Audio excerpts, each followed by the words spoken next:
Hello everyone, welcome to Priya's coding classroom. Video start करने से पहले मैं आप सभी को रिक्वेस्ट करना चाहती हूँ, अगर आपको प्रोग्रामिंग रिलेटेड कोई भी कॉन्सेप्ट हो या फिर कोडिंग सीखनी हो, then please like, share and subscribe my channel. तो इस वीडियो के अंदर हम देखने वाले हैं types of operating system.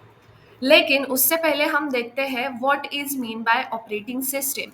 Operating system है क्या? ऑपरेटिंग सिस्टम के बारे में मैंने डिटेल वीडियो ऑलरेडी अपलोड किया है। डिस्क्रिप्शन बॉक्स में मैं लिंक दे रही हूँ, please go and check out. So देखते हैं ऑपरेटिंग सिस्टम है क्या। Operating system basically it is an interface between user and hardware. Interface between user and hardware, वो क्या है? एक इंटरफेस है यूजर के और हार्डवेयर के बिटवीन का। राइट, वो क्या है? इंटरफेस है, वो इंटरमीडिएटर है। राइट, तो मैं डायग्रामेटिकली आपको समझाती हूँ। एक यूजर है और यहाँ पर हमारी कंप्यूटर सिस्टम है। बेसिकली यूजर को कौन सी लैंग्वेज समझ में आती है? High level language. राइट, हमको कौन सी लैंग्वेज समझ में आती है? High level language. और मशीन को, कंप्यूटर को कौन सी लैंग्वेज समझ में आती है? Binary language. Machine level language या फिर बाइनरी लैंग्वेज समझ में आती है। राइट, यूजर जो है, जो अपनी इंस्ट्रक्शंस है, कमांड्स है, वो कौन सी लैंग्वेज में देगा? हाई लेवल लैंग्वेज में देगा। किसको देगा? कंप्यूटर को, हार्डवेयर को देगा। लेकिन कंप्यूटर को हाई लेवल लैंग्वेज समझ में नहीं आती। राइट, उसको कौन सी लैंग्वेज समझ में आती है? Binary language. तो यहाँ पर हमारी ऑपरेटिंग सिस्टम इंटरमीडिएटर का काम करती है।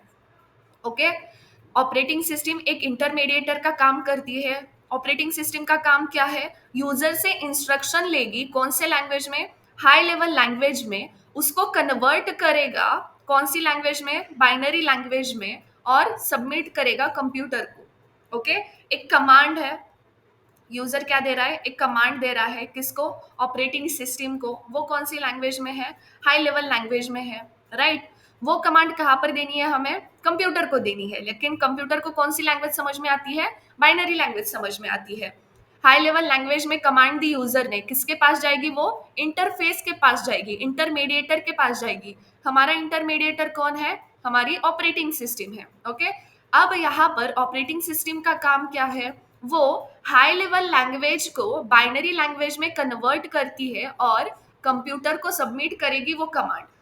जो भी हमारी ऑपरेटिंग सिस्टम है, वो कमांड लेगी, कन्वर्ट करेगी बाइनरी लैंग्वेज में और सबमिट करेगी कंप्यूटर को। ओके, सेम लाइक दैट जो भी हमारा आउटपुट है, राइट, कौन प्रोड्यूस करेगा ये आउटपुट? हमारी कंप्यूटर सिस्टम प्रोड्यूस करेगी। ये जो भी आउटपुट है कौन सी लैंग्वेज में होगा? ऑब्वियसली बाइनरी लैंग्वेज में होगा। राइट, अब यूजर को बाइनरी लैंग्वेज समझ में नहीं आती, तो ये जो आउटपुट है वो किसके पास जाएगा? ऑपरेटिंग सिस्टम के पास जाएगा। देन ऑपरेटिंग सिस्टम इसको कन्वर्ट करेगी हाई लेवल लैंग्वेज में और यूजर को आउटपुट डिस्प्ले कराएगी। तो हम स्टार्ट करते हैं अब हमारी मेन वीडियो को। वो क्या है? Types of operating system. Right, कौन से टाइप्स है देखो यहाँ पर। Batch operating system, time sharing operating system, distributed operating system, network operating system, real time operating system. Okay, चलो इसको एक्सप्लेन करते हैं। Batch operating system. What is mean by batch operating system? A batch operating system is a type of operating system where similar tasks or jobs are grouped together into batches and executed one after another. Basically batch operating system का काम क्या है? वो similar task को, similar job को group करता है batches के अंदर और एग्जीक्यूट करेगा एक के बाद एक। ओके, वो कैसे काम करता है देखते हैं। This type of operating system does not interact with the computer directly. Okay, अब हमको पता है कि यूजर डायरेक्टली कंप्यूटर सिस्टम के साथ कम्युनिकेट करता है by using interface operating system. Right, लेकिन बैच ऑपरेटिंग सिस्टम में ऐसा नहीं होता। बैच ऑपरेटिंग सिस्टम के अंदर मानो बहुत सारे टास्क है या फिर बहुत सारे जॉब्स है। यहाँ पर job 1, job 2, job 3 and job 4। हमारे पास कितने जॉब्स है? 4 जॉब है, या फिर हमारे पास 4 टास्क है। जैसे कि यूजर 1 ने जॉब 1 दिया। यूजर 1 की रिक्वायरमेंट क्या है? जॉब 1। कंसीडर करो जो भी आपकी जॉब है, जो भी आपका टास्क है, वो क्या है? वो कौन सा टास्क होगा? जैसे कि फाइल क्रिएशन का हो गया, जैसे कि आपको प्रिंट निकलवानी है पेपर की, तो वो जॉब 2 हो गया। ऐसे बहुत सारे टास्क होते हैं, बहुत सारी रिक्वायरमेंट होती है यूजर की, राइट? तो यूजर 2 का जॉब 2 है, यूजर 3 का टास्क क्या है, जॉब 3, यूजर 4 की रिक्वायरमेंट क्या है, जॉब 4। ओके, यूजर के डिफरेंट जॉब्स हैं। अब ये जो जॉब है वो किसको सबमिट करेगा यूजर, ऑपरेटर को। किसको सबमिट करता है, ऑपरेटर को सबमिट करता है। अब ये जो जॉब्स है यूजर किसको सबमिट करेगा, ऑपरेटर को सबमिट करेगा। ऑपरेटर का काम क्या है, वो कलेक्ट करता है सारे जॉब्स को, सारे रिक्वायरमेंट्स को, और कन्वर्ट करेगा, ग्रुप करेगा। किसको, इस जॉब का एक बैच बनाएगा। लेकिन कौन से जॉब का बैच बनाता है, जैसे कि जॉब 1 और जॉब 3 सेम है। ओके, जैसे कि फाइल क्रिएशन, जॉब 1 का टास्क क्या है, यूजर 1 का जॉब क्या है, फाइल क्रिएशन। सेम यूजर 3 का जॉब क्या है, फाइल क्रिएशन। अब यूजर 1 और यूजर 3 का जो भी जॉब्स है वो सिमिलर है, सेम है। तो ऑपरेटर का काम क्या होता है, वो यूजर से सारे टास्क लेगा जो भी करना है। ओके, और जो भी सिमिलर टास्क है, जो भी सेम जॉब्स है, उसको बैचेस में कन्वर्ट करता है। ओके, तो यहाँ पर देखो बैच 1, तो यहाँ पर जॉब 1 और जॉब 3 क्या है, मेरी सेम है, और जॉब 2 और जॉब 4 क्या है, सेम है। तो यहाँ पर ऑपरेटर क्या करेगा, दो बैचेस करेगा, दो ग्रुप करेगा। एक ग्रुप के अंदर होगा जॉब 1 एंड जॉब 3, दूसरे ग्रुप में होगा जॉब 2 एंड जॉब 4। ऑपरेटर ऐसे क्यों कर रहा है, बैचेस क्यों कर रहा है, क्योंकि जॉब 1 एंड जॉब 3 सेम है और जॉब 2 एंड जॉब 4 सेम है। यूजर की रिक्वायरमेंट सेम है, इसलिए उसने ग्रुप किया डिफरेंट जॉब का, सिमिलर जॉब्स का। एंड ये जो जॉब है, ओके, ये जो जॉब है, ये जो बैचेस है, ये जो ग्रुप्स है, वो किसको सबमिट होती है बाद में, सीपीयू को। सीपीयू का काम क्या है, सीपीयू वर्क करता है कंप्यूटर ब्रेन की तरह, वो प्रोसेस करेगा सारे जॉब्स को एंड हमें क्या देगा, आउटपुट देगा। Here, the next type of a operating system is time sharing operating system. देखते हैं टाइम शेयरिंग ऑपरेटिंग सिस्टम में क्या होता है। A time sharing operating system allows multiple users to access a computer system simultaneously by sharing the CPU time. Time sharing operating system multiple users को allow करता है access करने के लिए, क्या एक्सेस करने के लिए, कंप्यूटर सिस्टम एक्सेस करने के लिए, bye sharing the CPU time. अब यहाँ पर डायग्रामेटिकली मैं समझाती हूँ। एक सीपीयू है और हमारे पास मल्टीपल प्रोसेसेस है, जैसे कि प्रोसेस 1 हो गई, प्रोसेस 2 हो गई। ओके, तो ये जो प्रोसेस है आप टास्क भी कंसीडर कर सकते हो इसको, प्रोसेस 2, प्रोसेस 3, प्रोसेस 4। अब देखो, ये जो सीपीयू है वो हर एक प्रोसेस को इक्वली टाइम शेयर करता है, इक्वल टाइम डिस्ट्रीब्यूट करता है, शेयर करता है। कैसे करेगा, अगर प्रोसेस 1 को एग्जीक्यूट होने के लिए 10 सेकेंड की जरूरत है, तो सीपीयू का काम क्या है, प्रोसेस 1 को कितने सेकेंड लग रहे हैं, 10 सेकेंड लग रहे हैं, तो वो हर एक प्रोसेस को कितने सेकेंड अलोकेट करेगा, 10 सेकेंड्स ही अलोकेट करेगा। राइट, अब आप बोलोगे कि प्रोसेस 1 को एग्जीक्यूट होने के लिए 10 सेकेंड की जरूरत है, बट प्रोसेस 2 को एग्जीक्यूट होने के लिए 2 सेकेंड की ही जरूरत है। बट यहाँ पर कितने सेकेंड्स रह गए हैं, 8 सेकेंड रिमेनिंग है। ये जो 8 सेकेंड रिमेनिंग है वो 8 सेकेंड सीपीयू लेता है और हर एक प्रोसेस के साथ डिस्ट्रीब्यूट करता है। हर एक प्रोसेस को क्या करेगा, डिस्ट्रीब्यूट करेगा ये रिमेनिंग सेकेंड्स। फाइन, तो देखते हैं advantages of time sharing operating system.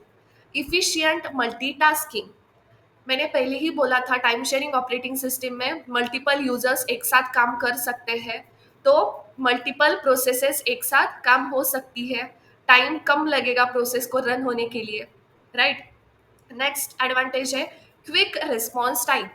Batch operating system में हर एक जॉब को वेट करना पड़ता था उसके टर्न आने तक, but time sharing operating system में ऐसा नहीं है। हर एक प्रोसेस साइमल्टेनियसली रन होती है और हमें जो भी आउटपुट है वो इजीली मिल जाता है, इजीली क्विक हमें क्या मिलता है, आउटपुट मिलता है। फाइन, वो क्या है, एडवांटेज है टाइम शेयरिंग ऑपरेटिंग सिस्टम का। अब देखते हैं disadvantages of time sharing operating system. Disadvantages कौन से हैं, security risk. Since many users use the system at the same time, there is a higher chances of getting data stolen और misused.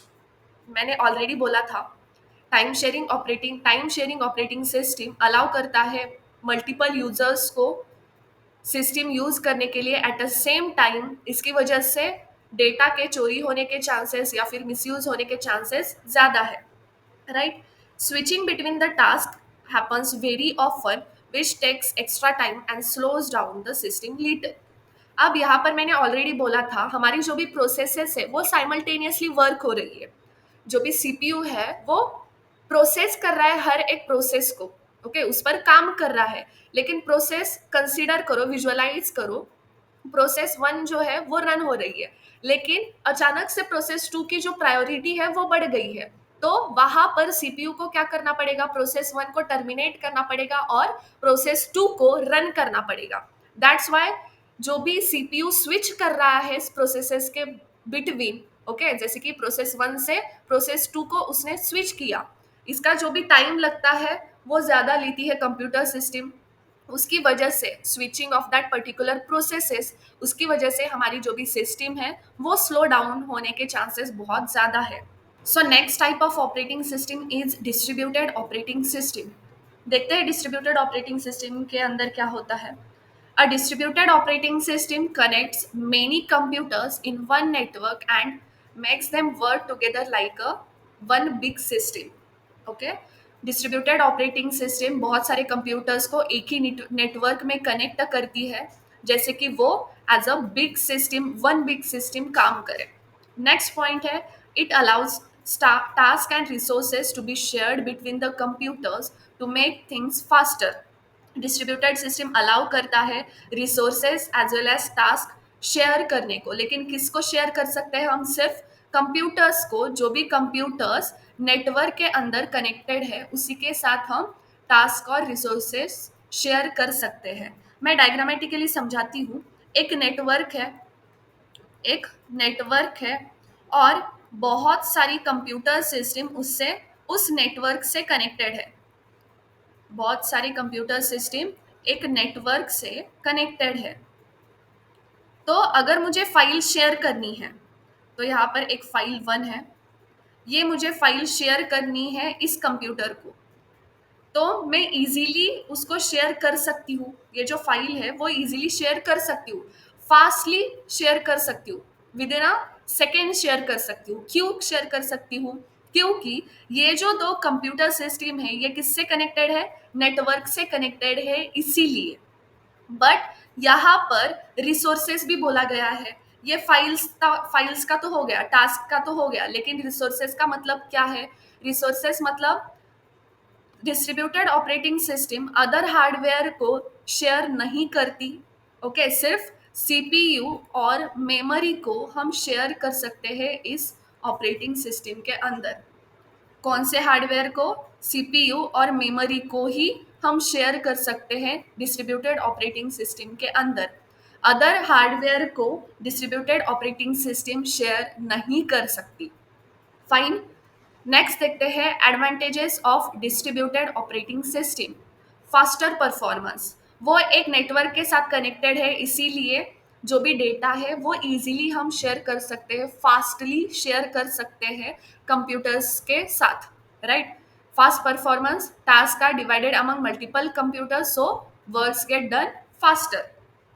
Next है resource sharing. User can share files, data and hardware like printers easily across the connected computers। So user क्या कर सकता है, share कर सकता है files को, डेटा को, एज वेल एज हार्डवेयर को। हार्डवेयर में स्पेशली सीपीयू और मेमोरी को वो शेयर करता है। और ये जो हार्डवेयर है, फाइल्स है, डेटा है, ये शेयर करना इजी हो जाता है डिस्ट्रीब्यूटेड ऑपरेटिंग सिस्टम के अंदर। नेक्स्ट है disadvantages of distributed operating system. First है कॉम्प्लेक्स सेटअप। जो भी सेटअप है वो बहुत कॉम्प्लेक्स है। जो भी सेटअप है, जैसे कि एक नेटवर्क के अंदर मल्टीपल कंप्यूटर सिस्टम को आपको कनेक्ट करना है, वो जो सेटअप होता है वो बहुत कॉम्प्लेक्स हो जाता है। Then dependency on network. अगर मेरा जो मेन नेटवर्क है वो फेल हो गया, तो उससे कनेक्टेड जो भी कंप्यूटर सिस्टम है वो एक दूसरे के साथ कम्युनिकेट नहीं कर पाती, राइट। सो अगर मेरा नेटवर्क फेल हो गया तो मेरा जो भी कम्युनिकेशन होता है कंप्यूटर सिस्टम के साथ वो लॉस्ट हो जाएगा, right. Next type of operating system है network operating system. A network operating system allows computers to connect with a server and share resources like files and printers. Network operating system में क्या होता है, एक server होता है और इस सर्वर के साथ मल्टीपल सिस्टम्स कनेक्टेड होती है, राइट right? इस सर्वर के साथ मल्टीपल सिस्टम्स कनेक्टेड होती है। बेसिकली सर्वर का काम क्या होता है, स्टोरेज का, राइट वो स्टोरेज प्रोवाइड करता है, बैकअप प्रोवाइड करता है, बैकअप स्टोरेज प्रोवाइड करेगा, बैकअप प्रोवाइड करेगा, और क्या प्रोवाइड करता है, सिक्योरिटी प्रोवाइड करता है कंप्यूटर सिस्टम को, राइट। अब यहाँ पर देखो एक कंप्यूटर सिस्टम है, इसके पास फाइल 1 है, राइट इसके सिस्टम में फाइल 1 है, लेकिन गलती से ये जो फाइल है ये डिलीट हो जाती है परमानेंटली। लेकिन कंप्यूटर सिस्टम का जो भी यूजर था उसने सर्वर पे सेम फाइल स्टोर करके रखी थी, तो यहाँ पर इस सिस्टम से अगर ये फाइल डिलीट भी हो जाती है तो यूजर को कुछ भी टेंशन नहीं होता। क्यों नहीं होता, क्योंकि सेम फाइल कहाँ पर स्टोर्ड है, सर्वर पर। इसका मतलब सर्वर क्या प्रोवाइड कर रहा है, बैकअप प्रोवाइड कर रहा है और स्टोरेज भी प्रोवाइड कर रहा है। स्टोरेज किस लिए, फाइल को सेव करने के लिए, स्टोर करने के लिए, ओके। अगर सर्वर पे भी वो फाइल 1 स्टोर नहीं है तो सर्वर क्या करेगा, ओके सर्वर क्या करेगा, वो पूछेगा हर एक कंप्यूटर को, हर एक कंप्यूटर सिस्टम को जो कि सर्वर से कनेक्टेड है, वो हर एक कंप्यूटर सिस्टम को पूछेगा कि तुम्हारे पास फाइल है या नहीं। तो इस सिस्टम के पास फाइल 1 अवेलेबल है तो ये फाइल 1 सर्वर कॉल करता है यहाँ पर और किसको प्रोवाइड करेगा, इस सिस्टम को प्रोवाइड करेगा। यहाँ से वो फाइल लेगा और इस सिस्टम को देगा, ओके वो होता है नेटवर्क ऑपरेटिंग सिस्टम का काम। It manages the communication between devices making it easier for users to work together. वो कम्युनिकेशन करता है हर एक डिवाइसेस के बीच में, हर एक कंप्यूटर के साथ कम्युनिकेशन के लिए यूज होता है network operating system, right. Next देखो advantages of network operating system. Advantages कौन से है, centralised management. A server manages all the resources making it easier to control security users and files. यहाँ पर सिक्योरिटी एक बहुत बड़ा पॉइंट है। जो भी सर्वर है वो हमें बहुत ज़्यादा सिक्योरिटी देता है, फाइल को स्टोर करने के लिए भी यूज़ होता है, बैकअप के लिए सर्वर क्या प्रोवाइड करता है, बैकअप भी प्रोवाइड करता है, right. Then resource sharing, users can easily share files, printers to other devices over the network. Server through हम इजीली फाइल्स को शेयर कर सकते हैं, डेटा को शेयर कर सकते हैं। नेक्स्ट है disadvantages of network operating system. Disadvantage क्या है, कॉस्ट। सर्वर को मेंटेन करने के लिए कॉस्ट बहुत ज़्यादा लगती है। सर्वर को मेंटेन करने के लिए ओके एक नेटवर्क की ज़रूरत पड़ती है, वो नेटवर्क बहुत ज़्यादा एक्सपेंसिव होता है। डिपेंडेंसी ऑन सर्वर, जैसे कि अगर एक सर्वर क्या हो गया, करप्ट हो गया या फिर सर्वर जो है वो फेल हो गया तो उससे कनेक्टेड जो भी सिस्टम है वो क्या हो जाता है, फेल हो जाती है। एंटायर पूरा जो नेटवर्क है, जो भी नेटवर्क में फंक्शनैलिटीज हो रही थी वो पूरी ब्रेक हो जाती है, फेल हो जाती है, right. Then next operating system का टाइप है रियल टाइम ऑपरेटिंग सिस्टम। इसके नाम में ही है रियल टाइम ऑपरेटिंग सिस्टम। देखो क्या होता है रियल टाइम ऑपरेटिंग सिस्टम में, real time operating system is designed to handle task within a strict time frame ensuring quick responses and no delays। ये रियल टाइम ऑपरेटिंग सिस्टम कहाँ पर use की जाती है, जहाँ पर स्ट्रिक्ट टाइम फ्रेम हो या फिर जहाँ पर बहुत ज़्यादा क्विक रेस्पॉन्सेस लगते हो। कहाँ पर लगते हैं ऐसे क्विक रेस्पॉन्सेस, मेडिकल इक्विपमेंट्स में as well as aircraft control में। जो भी मिसाइल्स होती है, जो भी मेडिकल इक्विपमेंट मशीन्स होती है, इक्विपमेंट्स होती है या फिर रोबोटिक्स होते हैं जो मेडिकल फील्ड में भी यूज़ किए जाते हैं, वहाँ पर हमें क्विक रिस्पॉन्सेस की बहुत ज़्यादा ज़रूरत होती है। वहाँ पर कौन से ऑपरेटिंग सिस्टम यूज़ किए जाते हैं? Real time operating system. Okay, एक स्ट्रिक्ट टाइम फ्रेम होता है, जैसे कि 10 सेकेंड में ये वर्क खत्म होना ही चाहिए। अगर खत्म नहीं होगा हुआ वो जो काम है, वो जो टास्क है 10 सेकेंड में वो कंप्लीट होना चाहिए, राइट? तो अब यहाँ पर देखो, 10 सेकेंड के अंदर मुझे एक टास्क को क्या करना है? परफॉर्म करना है। तो अगर वो जो टास्क है वो 10 सेकेंड के अंदर परफॉर्म नहीं हुआ तो एक्सीडेंट हो सकता है, राइट? या फिर कुछ तो हमारा फेल्योर हो जाएगा।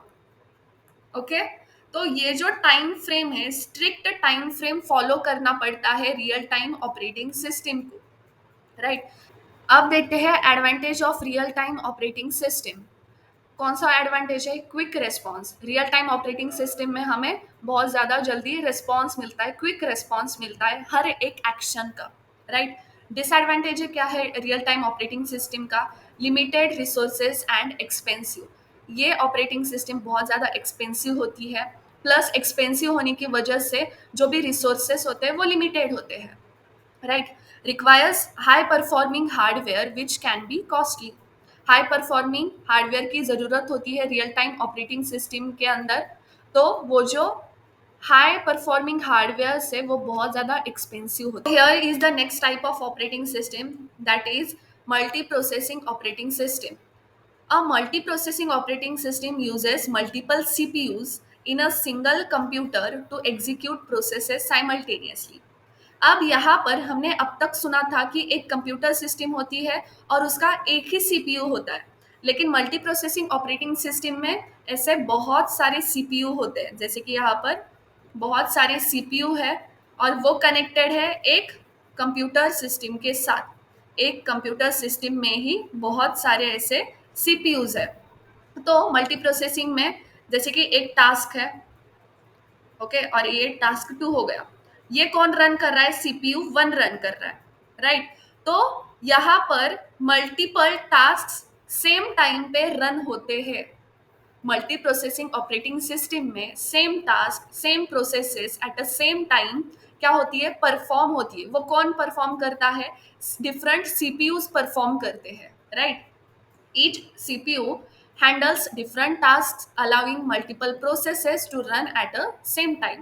हर एक CPU अलाउ करता है डिफरेंट प्रोसेसेस को रन करने के लिए at a same time, right? Then next operating system है मल्टीटास्किंग ऑपरेटिंग सिस्टम। इसके नाम में ही मल्टीटास्क एट अ टाइम क्या हो रहे हैं? परफॉर्म हो रहे हैं इस ऑपरेटिंग सिस्टम के अंदर। So, a multitasking operating system allows multiple tasks or processes or programs to run concurrently on a single CPU. एक आपका सिंगल सीपीयू है, इस सिंगल सीपीयू के ऊपर बहुत सारे प्रोसेसेस परफॉर्म हो रहे हैं, बहुत सारे टास्क परफॉर्म हो रहे हैं, राइट? हमने टाइम शेयरिंग ऑपरेटिंग सिस्टम में भी यही देखा था। एक सीपीयू होता है और बहुत सारे टास्क क्या होते हैं? परफॉर्म होते हैं उसके ऊपर, उस सिंगल सीपीयू के ऊपर, राइट? तो वो क्या है? Multitasking operating system. ये सीपीयू क्या करता है? हर एक टास्क को रन करता है, परफॉर्म करता है, हर एक प्रोसेस को परफॉर्म करता है। लेकिन ये जो टास्क 1 है वो टास्क 2 पे डिपेंडेंट नहीं है। ये जो टास्क 2 है वो 1 पे डिपेंडेंट नहीं है। कोई भी टास्क किसी के ऊपर डिपेंड नहीं होता मल्टीटास्किंग ऑपरेटिंग सिस्टम में, राइट? नेक्स्ट ऑपरेटिंग सिस्टम है multi programming operating system.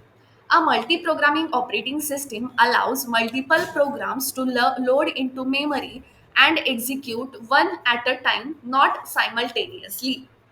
Okay, तो एक सीपीयू है, इसके ऊपर, ओके, एक सीपीयू है, इसके ऊपर हमने बहुत सारे ऐसे प्रोग्राम्स क्या किए हैं? लोड किए हैं। सपोज यहाँ पर प्रोग्राम्स है 20। तो ये सारे जो भी प्रोग्राम्स है किसके ऊपर हमने लोड किया है? सीपीयू के ऊपर लोड किया है एट अ टाइम। तो ये सीपीयू क्या करता है? उस प्रोग्राम्स को रन करता है एट अ सेम टाइम। एक ही टाइम पे वो कितने प्रोग्राम्स रन कर रहा है? 20 प्रोग्राम्स रन कर रहा है। Then it prioritises keeping the CPU busy by running a different program. अगर वो एक प्रोग्राम डिफरेंट, ओके, वो सीपीयू जो है वो अगर एक प्रोग्राम रन कर रहा है, ओके, वो प्रोग्राम खत्म हो गया, रन करके खत्म हो गया। जो भी बीच का टाइम है, ओके, जो भी बीच का टाइम है,